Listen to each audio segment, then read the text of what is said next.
They called him a hero, a symbol of freedom, the father of a nation.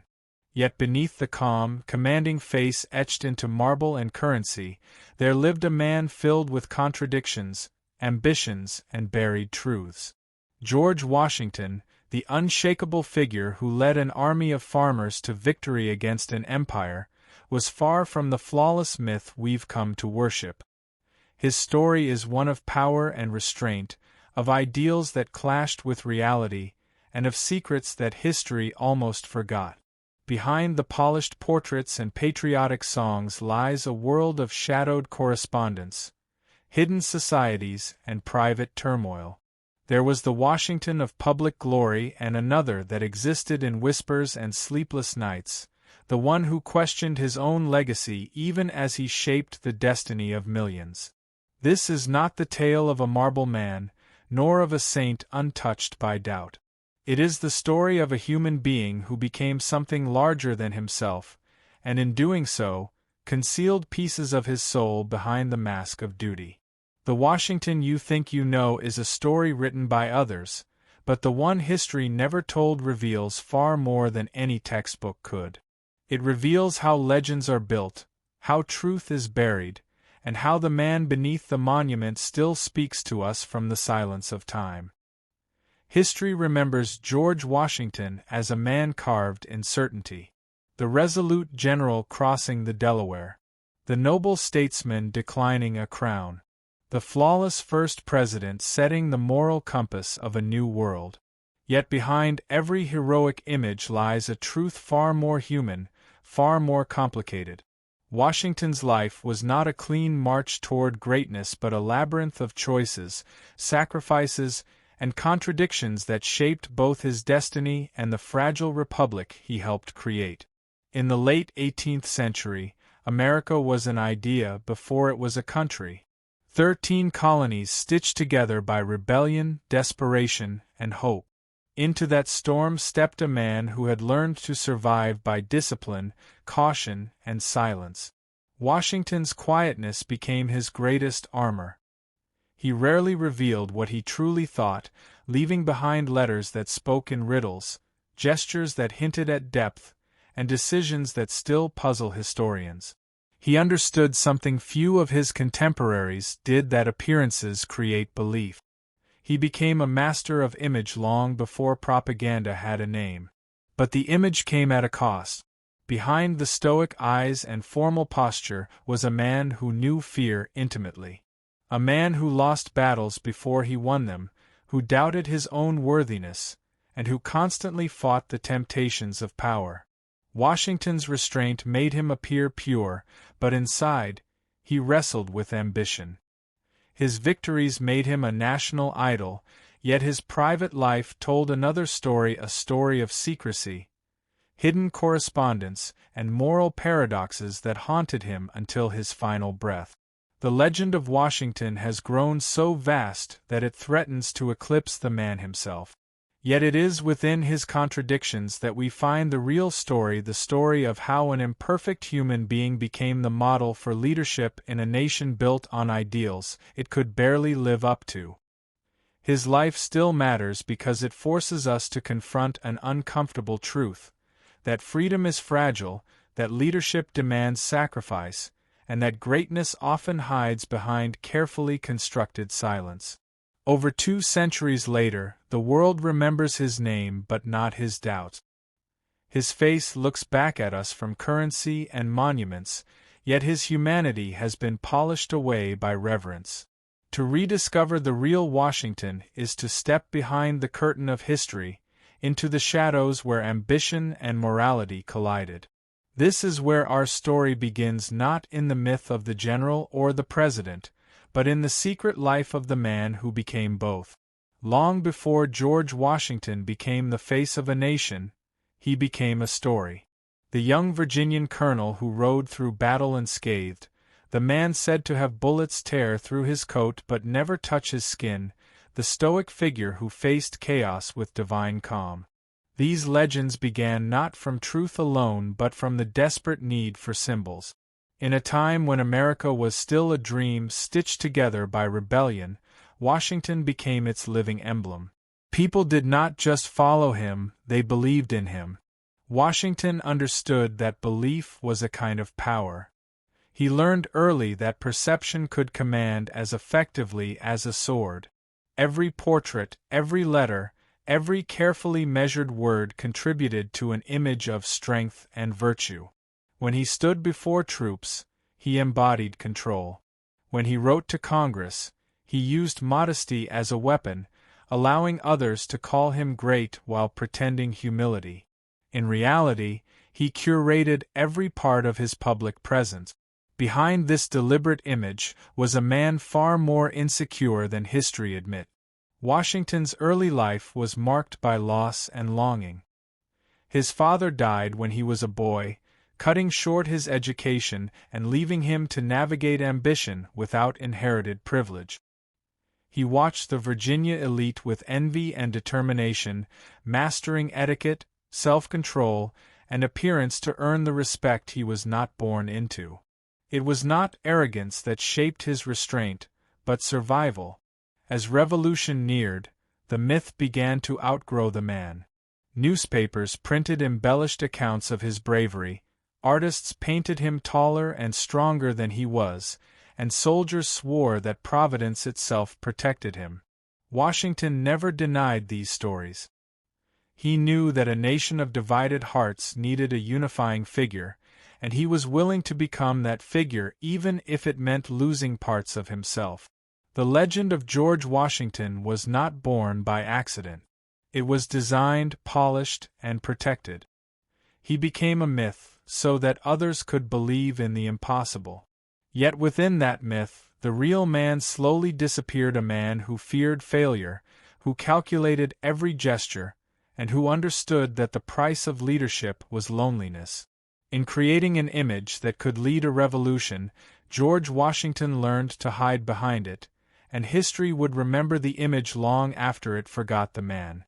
Beneath the polished image of the commanding general, George Washington was quietly orchestrating a web of deception that would change the course of the American Revolution. The story of the war is often told in cannon fire and battlefield glory, but Washington's true genius unfolded in shadows, in whispers carried across enemy lines, in the ink of coded letters that only a handful of men could decipher. From the beginning, Washington understood that the colonies could not win by strength alone. Britain had the world's most powerful military. America had farmers, blacksmiths, and dreamers. To level the field, Washington turned to a weapon far more subtle: information. He became one of the first great spymasters of the modern age. In the cold streets of New York, the Culper spy ring began its secret work. Ordinary citizens risked their lives to feed Washington intelligence. Messages were hidden in laundry lines, written in invisible ink, and carried by couriers who knew that discovery meant death. Each report that reached his hands was a fragment of truth amid chaos, and Washington treated them like gold. He managed spies the same way he managed armies, with patience, trust, and ruthless calculation. But espionage was not merely about uncovering enemy plans. It was psychological warfare. Washington planted false information to mislead British generals, staged fake troop movements, and even created entire phantom armies to confuse his opponents. When British forces believed he would strike one coast, he was already preparing to strike another. In his tent, by candlelight, he would review intelligence and write letters that appeared simple, yet each word carried hidden meaning. He was cautious, secretive, and deeply aware that one leak could destroy the revolution. To his soldiers, he was the embodiment of steady command. To his enemies, he was unpredictable. To his spies, he was a ghost in plain sight. Through the art of deception, Washington achieved what brute force could not. He turned weakness into advantage, uncertainty into illusion. He realized that wars were not only won on battlefields but in the human mind. This mastery of silence and manipulation became the foundation of his leadership style. The same calm and restraint that made him seem untouchable in public had been forged in the hidden world of espionage. Washington's secret network was his invisible army, one history almost forgot. Yet without it, the revolution might have been lost. Beneath the myth of the noble general was a man who understood the shadows, who embraced secrecy not as treachery but as necessity. He fought with strategy, deception, and patience, proving that sometimes the greatest victories are won not by fire, but by silence. Few truths about George Washington are more haunting than this one. The man who became the voice of liberty lived surrounded by chains. Mount Vernon, his beloved estate overlooking the Potomac, stood as both a monument to his success and a prison for hundreds who labored to sustain it. The contradiction between his ideals and his reality is one of the deepest wounds in the American story, and in his own. Washington inherited enslaved people through family and marriage, treating them at first as a natural part of the world he was born into.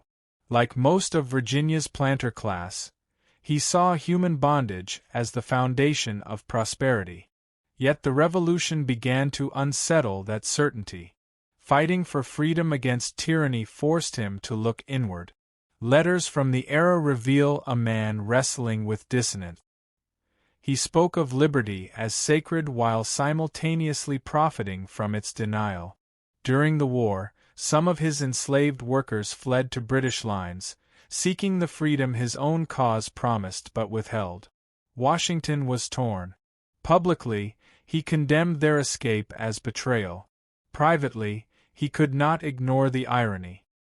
He began to correspond about gradual emancipation and spoke carefully of his discomfort with slavery's moral cost.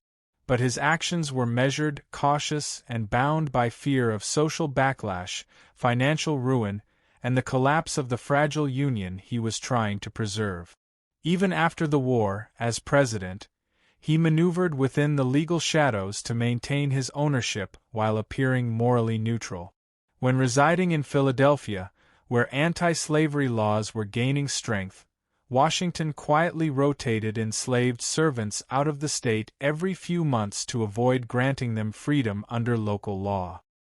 He wrote of these movements as necessary precautions, but behind those words was a man caught between conscience and control.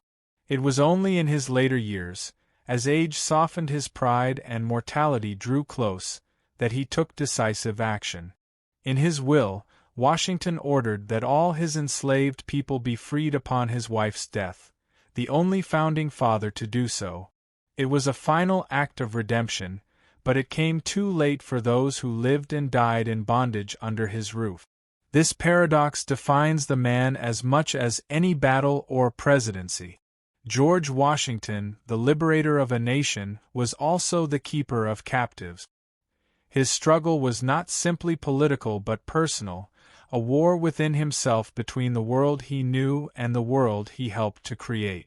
It is a reminder that history's heroes are rarely pure, and that freedom, in every age, demands a reckoning with the chains we choose not to see. Whispers followed George Washington wherever he went, whispers of secret rituals, coded symbols, and silent brotherhoods. Among the many mysteries that surround his life, few have captured the imagination as much as his connection to the Freemasons. To some, it was proof that he belonged to a shadowy elite guiding the birth of a new world order. To others, it was simply another reflection of his hunger for structure, discipline, and enlightenment in a time of chaos. The truth lies somewhere in between. Washington joined the Masonic Lodge of Fredericksburg in 1752, long before revolution or fame. Freemasonry was not the secretive cabal modern rumor paints it to be, but rather a philosophical fraternity. Its members believed in reason, virtue, and the pursuit of moral truth. For Washington, whose life was defined by restraint and order, the Masonic rituals provided both comfort and control. The symbols, the compass, the square, the all-seeing eye offered a language that joined faith and rationality, power and humility. As the revolution unfolded, many of his closest allies were Masons as well: Benjamin Franklin, Paul Revere, and even members of the Continental Congress. Their shared ideals of equality, fraternity, and moral duty echoed through the founding documents of the United States. When Washington took the oath of office as the first president, he did so upon a Masonic Bible, an act that was more symbolic than conspiratorial. It represented a bridge between ancient ideals and a modern experiment in self-governance. Yet Washington was careful never to speak openly about the fraternity's influence. He attended Masonic events sparingly, and his correspondence avoided direct reference to their inner workings. Whether out of respect for secrecy or a desire to prevent suspicion, he allowed the mystique to grow. After his death, stories emerged of hidden meanings in the layout of Washington, D.C., of Masonic geometry encoded in monuments, of the Great Seal's mysterious eye watching from the dollar bill. Most of these tales were born long after his lifetime, but they endured because the silence invited wonder. The Freemason connection reveals another layer of Washington's character. He was a man drawn to order in a world of uncertainty, to ritual in a time of rebellion, to quiet fraternity amid political noise. Whether or not secret societies shaped the Republic, they reflected the deeper truth of his mind, that knowledge, when guarded, holds power, that ideals, when cloaked in mystery, inspire awe. In this brotherhood of symbols and secrecy, Washington found a mirror of his own philosophy. Lead quietly, act decisively, reveal little.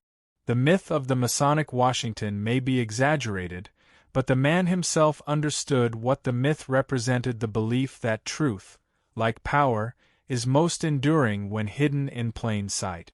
Behind the statues and portraits, behind the steady gaze that defined the nation's first president, there was a man who often felt himself breaking. George Washington's leadership was not born from unshakable confidence but from a relentless fight against fear, doubt, and exhaustion. The calm authority history remembers was, in truth, the armor he built to survive the unbearable solitude of command. The revolution had elevated him to near mythic status, but the presidency brought no peace. Each day in office placed him at the center of conflicts he could neither escape nor fully control. The fledgling government was divided by ideology, torn between Federalists and Republicans, between those who wanted a strong central government and those who feared another monarchy. Washington was caught in the middle, forced to referee the very chaos he had tried to prevent. He read newspapers that praised him one day and accused him of tyranny the next. He confided to friends that the presidency felt like walking on untrodden ground, where every step risked disaster. Privately, he struggled with the limits of his own endurance. The man who had once commanded armies now faced endless paperwork, bitter debates, and the unrelenting pressure of expectation. Sleep eluded him. His hands trembled. His heart weakened under years of stress. Letters from those close to him described moments of quiet collapse, nights when he sat alone by candlelight, staring into silence, burdened by the knowledge that a single wrong decision could destroy the republic he had built. Yet Washington never allowed the public to see the cracks. His restraint became his greatest weapon. He rarely raised his voice, avoided rash words, and spoke only when his thoughts were fully formed. His silence carried weight. People mistook it for serenity, but in truth it was calculation. Every pause, every measured word, was designed to maintain balance, to calm tempers, to project stability, to keep the fragile experiment of democracy alive. He understood that leadership was not about power but endurance. He saw his presidency as service, not glory. When some urged him to run for a third term, to become president for life, he refused. He had seen how power consumed men, how ambition could rot even noble ideals. He would not let it consume him. The struggle of leadership, for Washington, was not the battle to rule others but the battle to rule himself. He carried the weight of the nation in silence, suppressing frustration, loneliness, and grief so the world could see only the steady hand. Beneath the uniform, beneath the title, was a man who doubted his own strength yet never allowed that doubt to guide him. His greatness did not come from perfection but from his endurance through imperfection, the quiet triumph of discipline over despair. When George Washington announced that he would not seek a third term as president, the young nation trembled. For nearly 2 decades he had been the living symbol of stability, the man who could bridge every division through sheer presence. Many believed the Republic could not survive without him. Yet Washington knew it had to. If America were to endure, it could not depend on one man's strength. It had to learn to stand on its own. His farewell address, published in 1796, was not a victory speech but a warning. Written in collaboration with Alexander Hamilton and carefully revised by Washington himself, it read like a father's final letter to his children, measured, moral, and heavy with unspoken fear. He warned against the rise of political factions that could divide the nation. He urged future leaders to avoid permanent alliances with foreign powers, cautioning that entanglement in others' ambitions could corrupt America's ideals. He pleaded for unity, virtue, and humility, reminding citizens that liberty could only survive through shared sacrifice. At the time, few understood the depth of his weariness. The public saw confidence where there was sorrow, foresight where there was fatigue. Washington had grown tired of politics, of whispers that he sought monarchy, of betrayals from men he once called friends. He felt the country shifting beneath his feet, its unity already fraying under the weight of pride and ideology. His farewell was not simply a political decision but an emotional reckoning, a recognition that power, once held too long, begins to poison even the best of intentions. In private, he wrote of his desire for peace, for the quiet rhythm of his farm at Mount Vernon. He longed to return to the soil, to the sound of the river, to the simplicity of working the land with his own hands. Yet even as he left office, he knew he would never escape the burden of leadership. The world would always see him as the embodiment of a dream he had helped create but could no longer control. The farewell address became one of the most enduring documents in American history, but its heart was deeply personal. It was the confession of a man who had seen too much of ambition's shadow. It was his way of telling a young nation that freedom must be tended like a fragile flame, and that the same passions that ignite it can also burn it to ash. When he finally stepped away, Washington left more than a government. He left a warning that few would truly hear. He understood that democracy's greatest threat would come not from foreign enemies but from within, from division, from greed, from the human hunger for power. His farewell was not an ending but a prophecy, one that still echoes across the centuries, whispered by the man who had given everything for a country that was still learning how to be free. On December 14, 1799, in the quiet cold of Mount Vernon, George Washington took his final breath. The news spread like a shockwave across the nation. Church bells tolled in every city, citizens wept openly in the streets, and eulogies poured from pulpits and newspapers as if the sun itself had gone dark. America did not simply mourn a man, it mourned its living symbol, the figure upon whom it had projected all its hopes and virtues. In those days, grief transformed swiftly into reverence. The process of myth-making that had begun during the Revolution reached its completion in death. Painters rushed to immortalize his final moments, surrounding him with angels and light. Poets likened him to Moses, guiding his people to freedom but forbidden to enter the promised land. Even his flaws were erased from memory.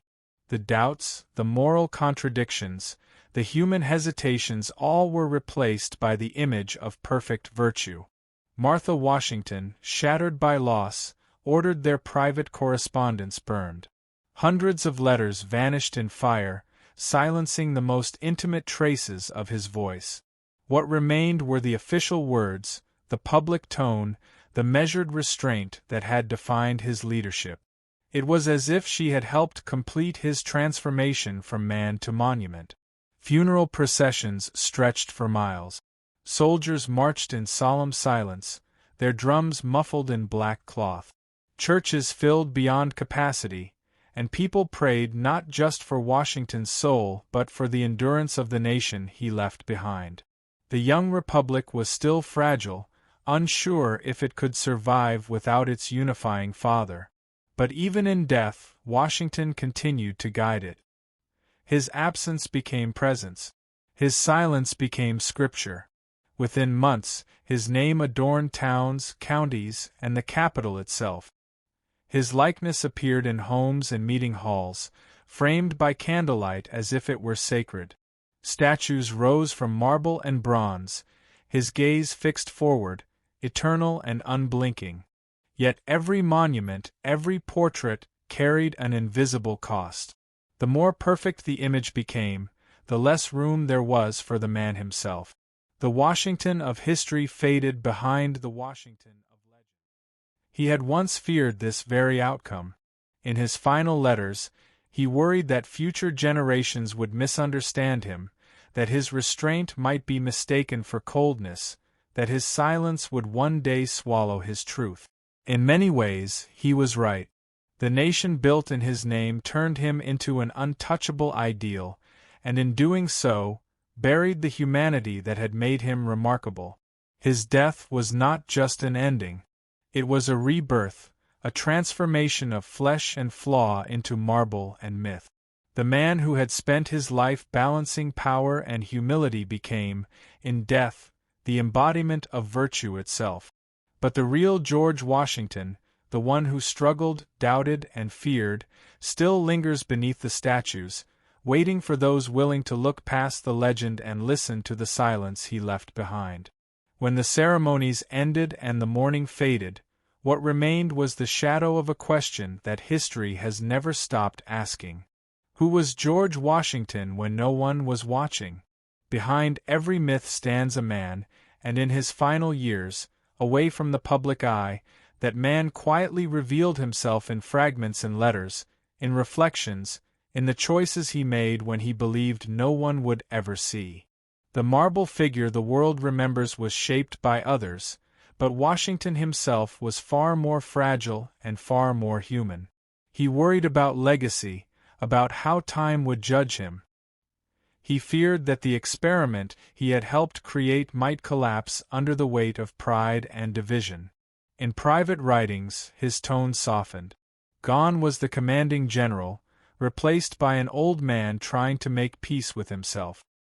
He tended to his farm, wrote of weather and harvests, and found solace in the rhythms of ordinary life. He had led armies and nations, but it was in the quiet company of land and memory that he sought redemption.